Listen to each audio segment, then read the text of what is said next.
முறைப்படி தாயா போக முடியும். காலம் போக போக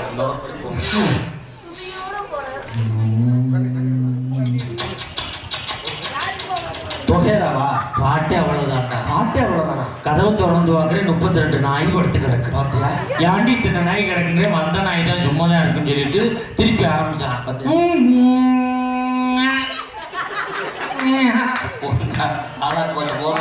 இந்த மாதிரி பாடுனா மனுஷன் குடும்பம் நடத்த முடியுமாங்க? அன்னைக்கு மெட்ராஸ்ல வாக்கிற ஒரு அம்மா பெத்த பிள்ளைய தொட்டில போட்டு தாளாட்டு பாடுறேன்னு இந்த அம்மா லெக்கின் சொன்ன போட்டுக்கிட்டு டி ஷர்ட்டை போட்டுக்கிடுச்சு. ஓ ஆரி ஆரி ஆரி ஆரியா ஓ ஆரி ஆரி ஆரி ஆரியா ஓ ஆரி ஆரி ஆரியான்னு இல்ல குழந்தை தொட்டியில் விட்டு சனியனை எதுக்கு இங்க வந்து வாழ்வாள்னு கத்துறேன். உன் புருஷனார திண்ணையில உட்காந்து தண்ணி அடிச்சுட்டு இருக்கான், அங்க போய் கத்து நானே தூங்கிக்கிறேன். அந்த குழந்தை அதுலயும் பெண்கள் ஜாட பேசுறதுல குறிப்பா அந்த பொண்டாட்டிகளை அடிச்சுக்க முடியாதுங்க. நீ யோசனை பண்ணி பாருங்க. எங்க கட்டிட்டு வர இல்ல எங்க அம்மா கிட்டயே என் கூட பிறந்த அக்கா தங்கச்சின்னு நல்லபடியா குடும்பம் நடத்தலாம்ல, அவங்கள சைடுல வச்சுட்டு முதல் நாளே சண்டை இழுத்து விட்டுறாங்க. மாமியா கூட நாத்தனா கூட வாழ வந்த மருமவ பொண்டாட்டி சண்டை வளர்த்துறான். இப்ப குழந்தை அழுகு, குழந்தைக்கு தானே தாளாட்டு போடணும். ஜாட பேசுறான், குழந்தைய தாளாட்டு பாடுற சாக்கல இவன் தாளாட்டு பண்ணா மாமியாவும் நாத்தனாவும் சைடுல உட்காந்தாங்க முடிபுடி சண்டை. இப்ப குழந்தை அழுதுச்சு தாளாட்டு பண்ணான். பூமியோ நல்ல பூமி என் புண்ணியரும் நல்லவரு,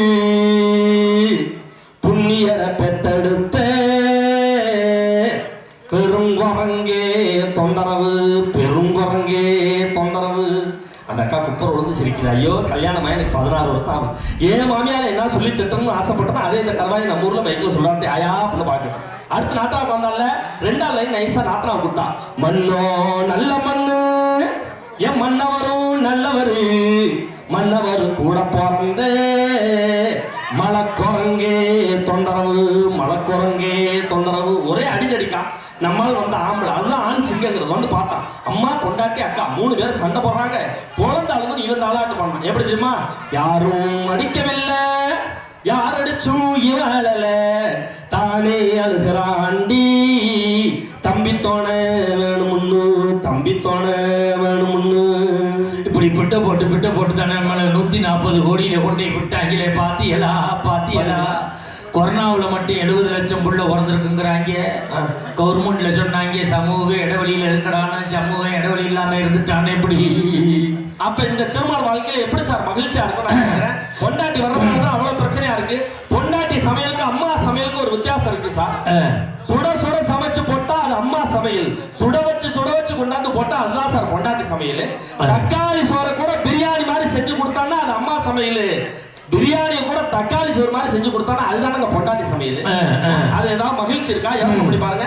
ஒரே ஒரு செய்தியை சொல்லி நிறைவு. அப்படி தாயுடைய பாசத்துக்கு ஈடு இணையா இந்த தாரம் ஈடு கொடுக்க முடியுமா? ஒரே ஒரு விஷயம் சொல்றேன். இன்னைக்கு நம்ம மனித இனத்தை விட்டுருங்க, இதை தாண்டி நீங்க எத்தனை பேர் இந்த வீடியோ பாத்தீங்கன்னு தெரியாது. அழகா இந்த ரீல்ஸ்ல காமிச்சா ஒரு முதல குட்டி தன்னுடைய மான் குட்டிய, ஒரு மான் குட்டிய இறைக்காக பிடிக்கிறதுக்காக ஓடும். இந்த முதல்ல வந்து அந்த மான் குட்டியை பிடிக்க ஓடும்ல, இத மான் தாய் மான் பாத்துரும். ஐயோ நம்ம பிள்ளைய இந்த முதல்ல முழுங்க போதேன்னு சொல்லிட்டு ஏன் உயிரை வேணா எடுத்துக்க, உனக்கு பசிக்கு தீனி தானே வேணும், ஏன் உயிரை வேணா எடுத்துக்க, என் பிள்ளைய விட்டுருன்னு சொல்லி அந்த தாய் மானு குறுக்க வந்து விழுந்து தன்னுடைய உயிரை மாச்சிட்டு கூட தான் குழந்தை நல்லா இருக்கும்னு நினைக்கும். அதே போலதான் சார் உலகத்திலேயே இருக்கிற உறவுலேயே சிறந்த உறவு எது தெரியுமா? பிரசவிக்கின்ற பொழுது ஒரு பெண் வலி தாங்குற வலி 57 டெல்ஸ் என்று அறிவியல் சொல்லுகிறது. செத்த நிலையில யமனை போய் எட்டி பார்த்துட்டு தான் இந்த உலகத்துல ஒரு தாய் ஒரு குழந்தையை கொண்டு வந்து சேர்க்கிறானா, இந்த தாய் பாசத்துக்கு ஈடு இணையா எந்த பாசமாவது இருக்க முடியுமா சார்? யோசனை பண்ணி பாருங்க. ஒரே ஒரு செய்தியை சொல்லி சார் இங்க பாருங்க. இப்ப இந்த உறவுகள் இருக்குல்ல, இதுல ஒரே ஒரு விஷயம் தான் சொல்லலாம். இப்ப தாய் ஒருத்தி தான் இருப்பா.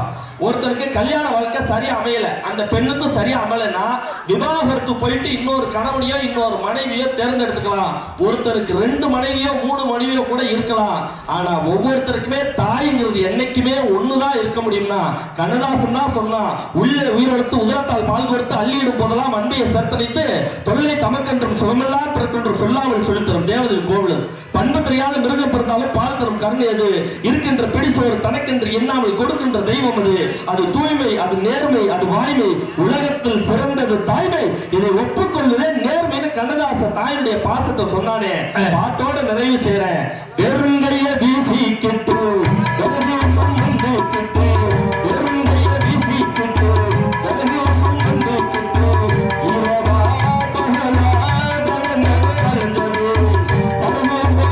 வந்து சாதம் வச்சு தந்து பசியே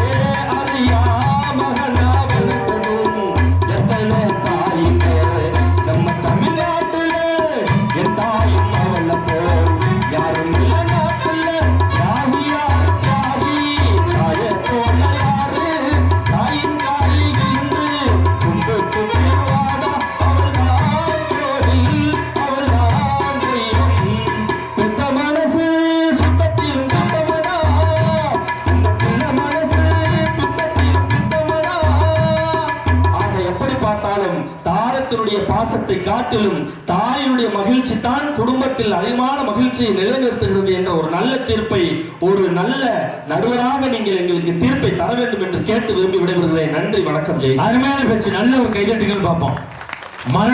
ஒரு பக்கம் இட்டி பின்னரோட அங்கே கடுமையா இருக்கு, அந்த பக்கம் மழை பெய்யுறது, இங்கே தெரியுது அந்த சாரல். இருந்தாலும் வாசனை வருது. இருந்தாலும் இந்த பட்டிமன்றத்தை விரைவாக கொண்டு போகணும். அடுத்து மிகப்பெரிய ஜாம்பவான், பெரிய ஷாம்பு கம்பெனி ஓனர் உட்கார்ந்துருக்காரு. ஒரு வார்த்தை சொல்லிட்டு விடுறம்மா, காய் வாங்குறதுக்கு இந்த பதறீங்களா? அம்மாவுக்கும் பொண்டாட்டிக்கும் ஒரே ஒரு வித்தியாசம் தான்.